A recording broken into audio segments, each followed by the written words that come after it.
ان حسینوں میں کھو کر تجھ سے ہی غافل ہوا۔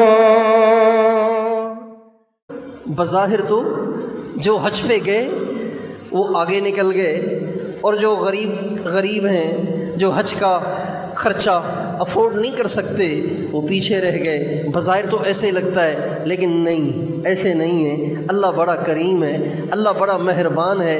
اگر کوئی حج پہ گیا ہے، وہاں اس کی بخشش کا سامان اللہ نے الگ بنایا ہے، اور جو حج پہ نہیں جا سکے، اتنے اسباب ہی نہیں ہیں، اس کو افورڈ ہی نہیں کر سکتے، لہٰذا اللہ پاک نے ان کو بھی خالی نہیں چھوڑا، ان کو بھی خالی نہیں چھوڑا۔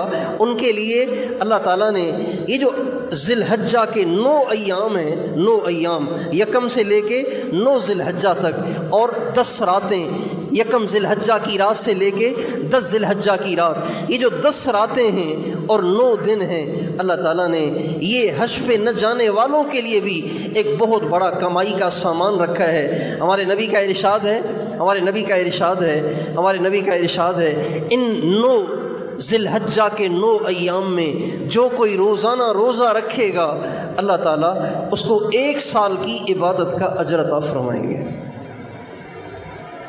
غریب کے بھی مزے ہو گئے، غریب کے لیے بھی آسانی ہو گئی، جو حج پہ نہیں جا سکتا اس کے لیے بھی آسانی ہو گئی۔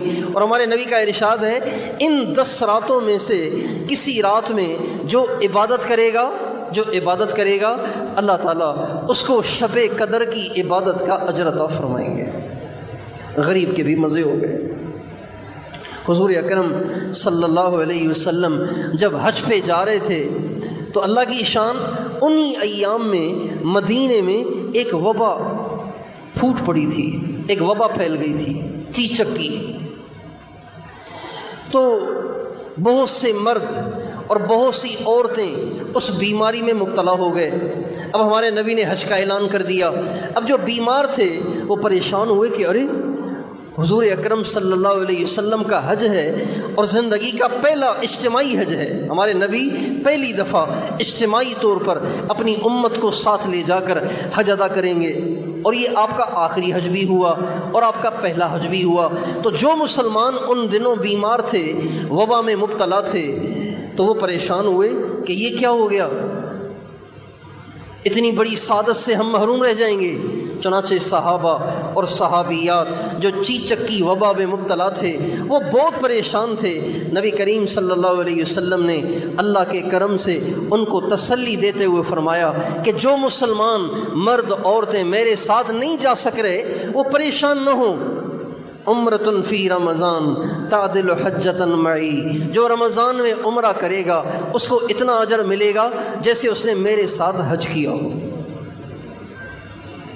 آج بھی جو رمضان میں عمرہ کرے گا نا، جو رمضان المبارک میں آج بھی جو عمرہ کرے گا اس کو نبی کریم صلی اللہ علیہ وسلم کے ساتھ حج کرنے کا اجر ملے گا۔ اللہ کتنا کریم ہے کہ اللہ کبھی کسی کو محروم نہیں کرتا۔ اللہ تعالیٰ بخشش کے بہانے ڈھونڈتا ہے اور بخشش کے اسباب بناتا ہے کہ کسی طریقے سے میرے بندے بخشے جائیں اور میرے بندے مجھ سے مغفرت طلب کریں اور میرے بندے جنت کے حقدار بنیں۔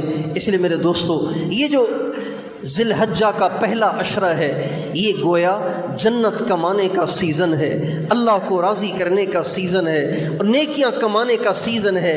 دن بھی عبادت میں گزارنا چاہیے اور راتیں بھی عبادت میں گزارنی چاہیے۔ اور یہ جو تکبیرات تشریق ہے نا، تکبیرات تشریق یہ ویسے تو مخصوص ایام میں پڑھنی ہے، 9 ذی الحجہ سے لے کے 13 تک، لیکن اس کے علاوہ ایام میں بھی ان کا پڑھنا مستحب ہے۔